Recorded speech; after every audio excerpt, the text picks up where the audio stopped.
이 시대 정의의 심판자일 치매 노인 리어카의 비밀. 도시의 불빛이 꺼지고 모두가 잠든 새벽 4시. 여기 칠흑 같은 어둠 속을 헤치며 낡은 리어카를 끄는 한 노인이 있습니다. 그의 이름은 김만복, 80대 후반의 치매 노인입니다. 가족도 친구도 없이 홀로 폐지를 주워 근근히 살아가는 그에게 리어카는 단순한 운반 도구가 아닌 유일한 친구이자 생명줄이나 다름없었습니다.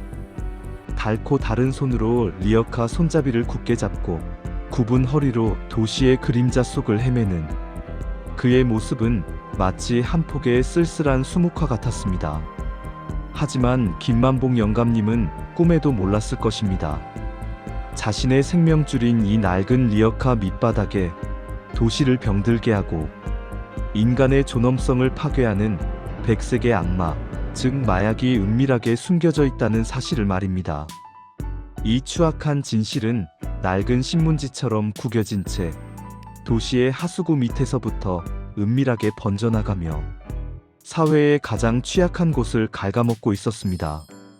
이 이야기는 단순한 범죄극을 넘어 우리 사회의 어두운 단면을 적나라하게 비추고 약자들의 존엄성을 지키기 위한 이 시대의 정의의 심판자들의 고군분투를 담아낼 것입니다.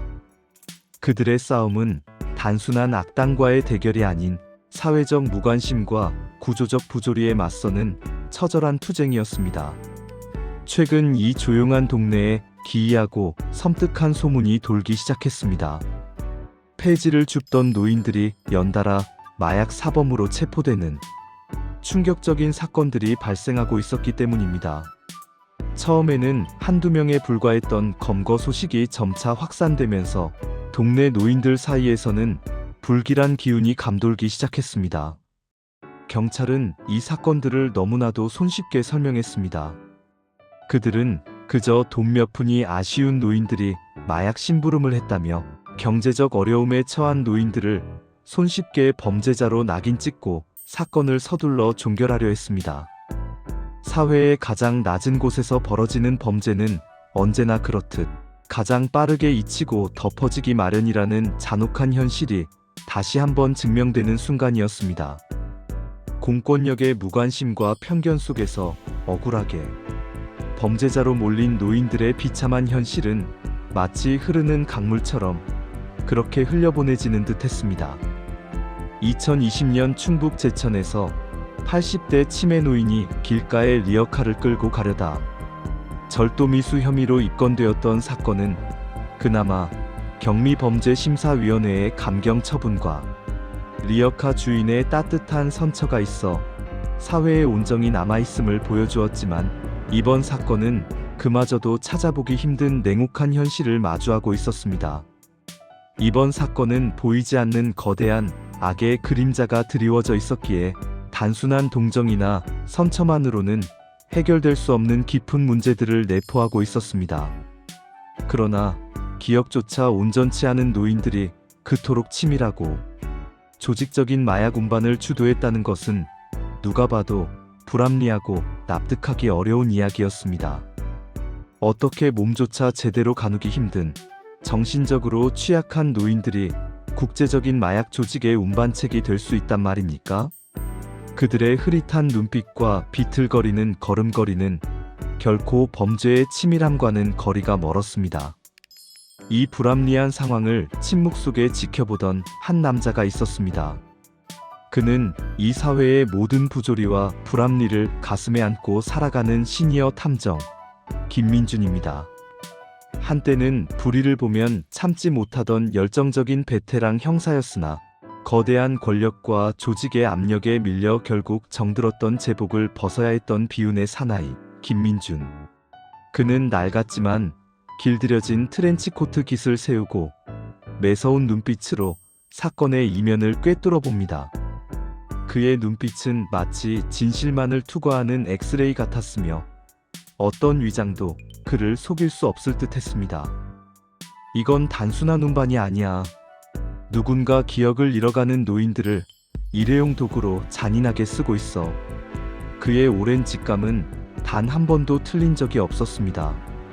법이 외면하고 윤리가 침묵한 틈을 타 사회의 가장 약한 존재들의 고열을 빨아먹는 기생충 같은 악인들이 숨어 있었던 것입니다. 그는 과거 일본에서 발생했던 치매 노인, 철도 사고와 관련하여 가족에게 배상 책임을 물었던 논란의 판결을 떠올리며 우리 사회가 치매 노인과 그 가족들을 얼마나 쉽게 위험에 노출시키고 때로는 죄의 무게를 전가하는지에 대해 깊은 회의감과 분노를 느꼈습니다. 이러한 사회적 무관심과 책임 전가가 결국 약자들을 범죄의 나락으로 떨어뜨리고 있음을 직감했습니다. 김민주는 더 이상 혼자서는 이 거대한 악과 맞설 수 없음을 깨달았습니다. 그는 오랜 시간 동안 쌓아온 신뢰를 바탕으로 자신과 함께 정의를 구현할 팀원들을 소집합니다. 첫 번째는 냉철한 이성과 법의 칼날로 악인들의 숨통을 조이는 법학자 박서희였습니다.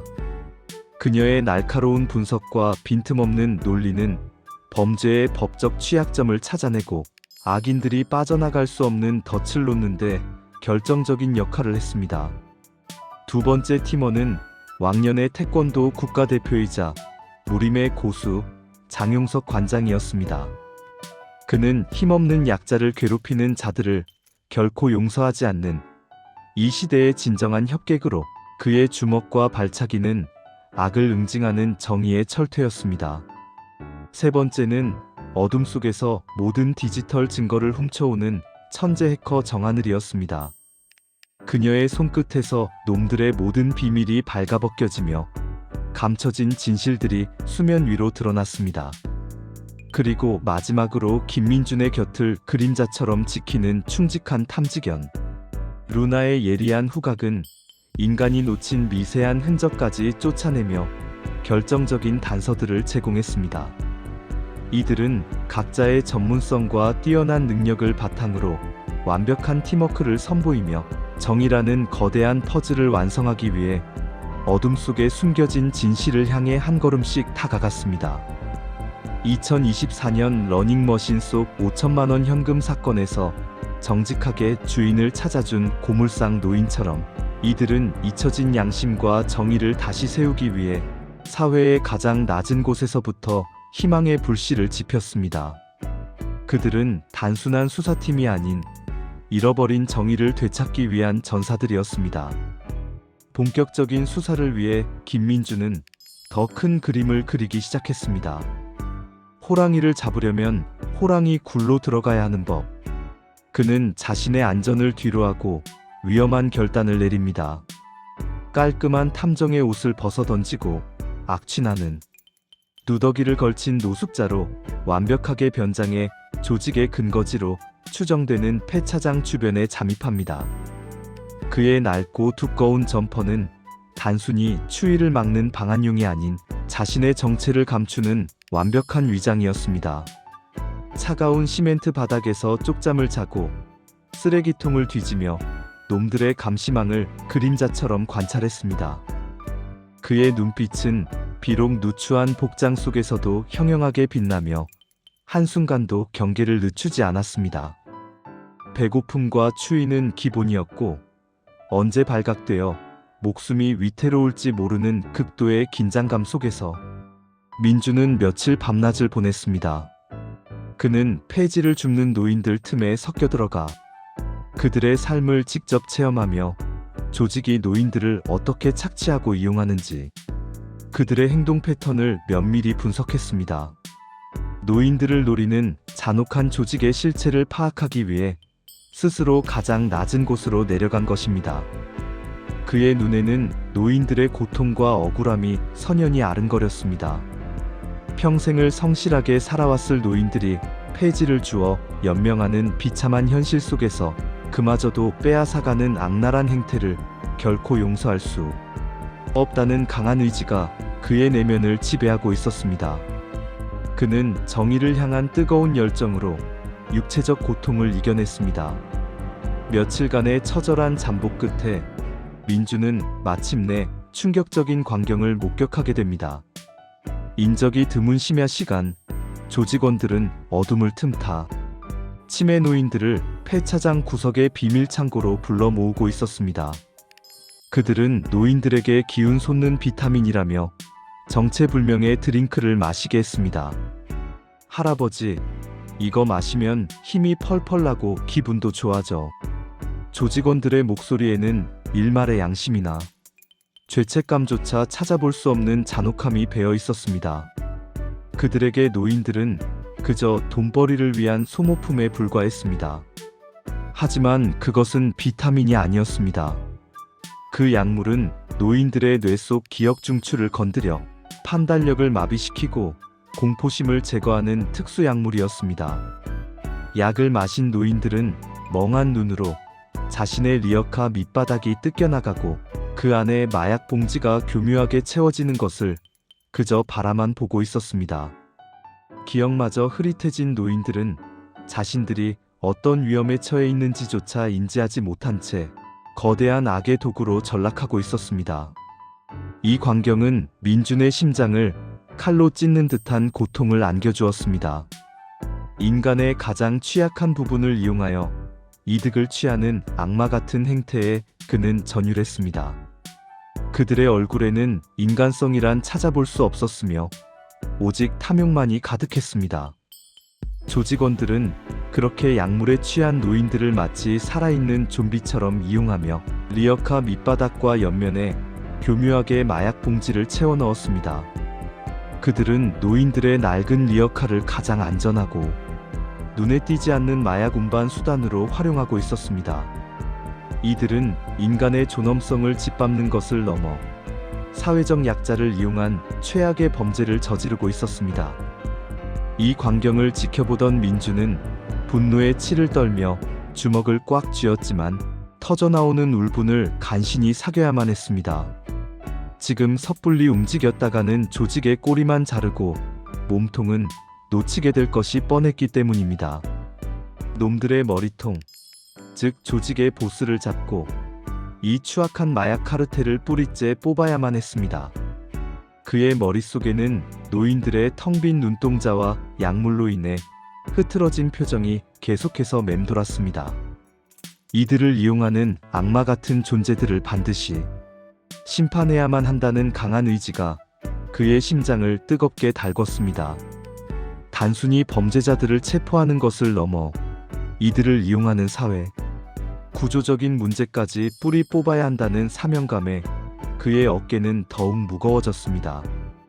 그 시각 민준이 잠복 중이던 아지트에서는 정하늘의 손가락이 키보드 위를 춤추고 있었습니다. 민준이 위험을 무릅쓰고 보내온 현장 영상을 분석하여 조직원들이 사용하는 대포폰의 통신망을 역추적하기 시작한 것입니다. 그녀의 손놀림은 마치 숙련된 피아니스트의 연주처럼 빠르고 정확했습니다. 복잡하게 얽힌 암호화 코드를 단 몇 분 만에 깨트린 그녀는 조직의 지령 체계를 장악하는 데 성공합니다. 이제 조직의 모든 통신은 그녀의 손바닥 안에 놓이게 된 것입니다. 하늘은 민준에게 무전을 보냅니다. 통신망 확보 완료.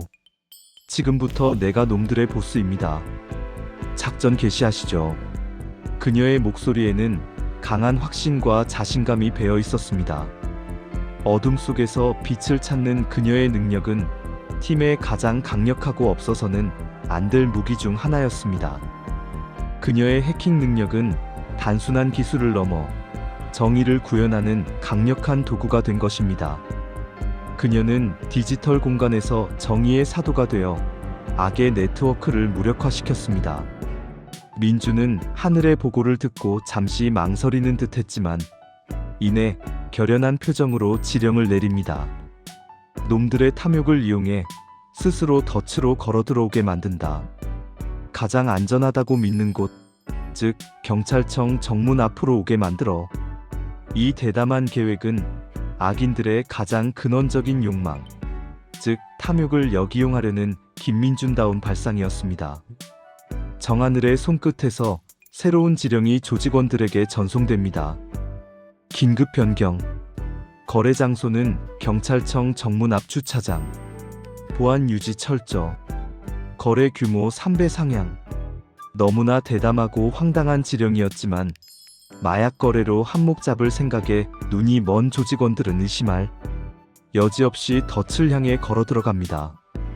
그들의 탐욕은 결국 그들의 눈을 멀게 하고 가장 어리석은 결정을 내리게 만들었습니다. 경찰청 정문 앞은 누구도 감히 상상하지 못할 거래 장소였기에 오히려 그들에게는 가장 안전하고 완벽한 장소라 착각하게 만들었던 것입니다. 그들은 자신들의 탐욕이 불러올 파멸적인 결과를 전혀 예측하지 못했습니다. 결전의 날, 예상대로 경찰청 앞 주차장에 검은색 승합차들이 연달아 도착하고 마약을 든 조직원들이 잔뜩 기대에 찬 얼굴로 차에서 내립니다. 하지만 그들을 기다린 것은 거래 상대가 아닌 어둠을 뚫고 뚜벅뚜벅 걸어나오는 김민준과 장용석 관장이었습니다. 그들의 뒤로는 박서희 변호사와 정하늘, 그리고 탐지견 루나가 굳건히 서 있었습니다. 어르신들 등에 빨대 꽂아 호의호식한 놈들, 오늘 그 죗값을 치를 시간이다. 장용석 관장의 묵직하고 단호한 선전포고와 함께 그의 발차기가 허공을 가르며 정의의 심판을 알렸습니다. 주변을 지나던 시민들은 갑작스러운 상황에 혼비백산했지만 이내 눈앞에 펼쳐지는 정의의 심판에 숨죽여 지켜보며 응원의 눈빛을 보냈습니다. 일부 시민들은 휴대폰을 꺼내 이 모든 장면을 촬영하기 시작했습니다. 이들은 단순한 구경꾼이 아니라 정의가 실현되는 역사적인 순간의 증인이 된 것입니다. 조직원들은 갑작스러운 상황에 당황하여 품속에 숨겨두었던 흉기를 꺼내들었지만 관장의 노련하고 절도 있는 격투술과 민준의 빈틈없는 제압술을 당해낼 수는 없었습니다. 장용석 관장은 정확하고 파괴적인 태권도 기술로 다수의 조직원을 순식간에 쓰러뜨렸습니다. 그의 회전 발차기는 마치 회오리 바람 같았고 그의 주먹은 벼락처럼 빠르고 강력했습니다. 민주는 상대의 관절을 노리는 실전 무술로 잔혹한 조직원들의 움직임을 봉쇄하고 무력화시켰습니다. 박서희 변호사는 냉철한 시선으로 현장을 지휘하며 법적 증거 확보에 집중했고 정하늘은 실시간으로 주변 통신망을 교란하여 조직원들의 외부 연락을 차단했습니다. 이때 탐지견 루나가 민첩하게 움직여 냄새를 맡아 숨어있던 총책임자까지 정확히 찾아내어 팀은 마침내 조직 전체를 괴멸시키는 데 성공합니다. 루나의 예리한 후각은 인간이 미처 인지하지 못하는 미세한 증거까지 놓치지 않고 찾아내는 결정적인 역할을 했습니다. 경찰청 주변의 수많은 CCTV와 군중들의 시선 속에서 악의 무리는 그들의 탐욕스러운 죄의 대가를 피할 수 없게 되었습니다. 현장에 출동한 경찰들은 이 모든 상황을 믿을 수 없다는 듯 지켜보았습니다. 그들이 해결하지 못했던 거대한 범죄 조직이 한순간에 무력화되는 모습을 보며 경악을 금치 못했습니다. 소란을 듣고 뛰쳐나온 경찰들은 눈앞에 펼쳐진 광경에 경악을 금치 못했습니다. 경찰청 정문 앞 수십 킬로그램의 마약이 담긴 사과 상자와 함께 굴비처럼 엮여 낮아빠진 조직원들, 그리고 그들 목에는 김민준 팀이 직접 작성한 치매 노인 이용한 악질, 마약 조직, 시민의 이름으로 검거했습니다 라는 팻말이 선명하게 걸려 있었습니다. 법이 미처 닿지 못한 곳에서 시민의 힘으로 정의가 실현되는 순간이었습니다. 이 모든 광경은 수많은 시민들의 휴대폰, 카메라에 담겨 실시간으로 전파되었고 언론은 이 충격적인 사건을 대서특필했습니다. 김민준 팀의 활약은 사회 곳곳에 숨어있는 약자들을 착취하는 악의 무리에게 강력한 경종을 울렸고 무기력했던 시민들에게 정의에 대한 희망을 다시 불어넣어 주었습니다. 그들은 단지 범죄자를 잡은 것을 넘어 사회의 어두운 그림자를 걷어내고 따뜻한 빛을 비춘 것입니다. 그들의 행동은 법의 한계를 넘어선 진정한 정의의 실현이었으며 수많은 사람들에게 깊은 감동과 깨달음을 주었습니다. 사건 후 민주는 약속대로 사비를 털어 김만복 영감님에게 가볍고 튼튼한 최신형 전동 리어카를 선물했습니다. 영감님, 이제 무거운 거 힘들게 끌지 마세요. 이 전동 리어카로 편하게 다니시면서 폐지 주우세요. 영감님은 비록 민준의 얼굴과 그의 도움을 명확히 기억하지 못했지만 그의 따뜻한 손길과 새 리어카를 보며 아이처럼 환하게 웃어 보였습니다. 그 미소는 민준의 마음속 깊이 큰 울림을 주었습니다. 악마들은 사라졌고 억울하게 범죄에 이용되었던 노인들은 마침내 평화를 되찾았습니다. 잃어버린 기억 속에서도 인간적인 온기와 선의는 분명히 전달된 것이었습니다. 민주는 김만복 영감님뿐만 아니라 이번 사건에 연루되어 상처받았던 다른 치매 노인들에게도 필요한 의료적, 심리적 지원을 제공하며 그들이 다시 평범하고 존엄한 일상으로 돌아갈 수 있도록 도왔습니다. 그는 재활 프로그램과 사회복지 연계를 통해 노인들이 다시 사회에 적응할 수 있도록 세심한 부분까지 신경 썼습니다. 그의 이러한 노력은 단순한 범죄 해결을 넘어선 진정한 의미의 사회정의 실현이었습니다. 민주는 팀원들과 함께 도시의 야경을 바라보며 나지막이 읊조립니다. 그의 얼굴에는 피로와 함께 깊은 만족감이 교차했습니다. 정의는 거창하고 화려한 게 아니야. 그저 사회의 가장 낮은 곳에서 소외되고 약한 자들의 눈물을 닦아주고 마땅히 지켜져야 할 기본적인 존엄성과 권리들을 지키는 것. 그리고 더 이상 약자들이 악의 도구로 이용되지 않도록 끊임없이 싸우는 것. 그게 바로 우리가 해야 할 일이지. 그의 목소리에는 깊은 성찰과 함께 앞으로도 계속될 싸움에 대한 굳건한 결의가 담겨 있었습니다. 이 사회의 어둠이 깊을수록, 그리고 그 어둠 속에서 약자들이 고통받을수록 정의의 심판자들은 더욱 빛을 향해 묵묵히 나아갈 것입니다. 그들의 발걸음은 멈추지 않을 것이며 사회의 그림자 속에서 고통받는 모든 약자들의 희망이 되는 등불이 되어줄 것입니다. 그들은 오늘도 보이지 않는 곳에서 또 다른 백색의 악마를 추적하고 있을 것입니다. 그들의 정의로운 싸움은 계속됩니다. 다음 이야기는 신의 도시를 꿈꾸던 시장과 사이비 교주의 추락입니다. 거대한 탐욕과 광신이 빚어낸 비극적인 이야기가 여러분을 찾아갈 것입니다. 계속해서 저희의 여정을 함께 해주세요. 시청해주셔서 감사합니다. 구독과 좋아요 부탁합니다.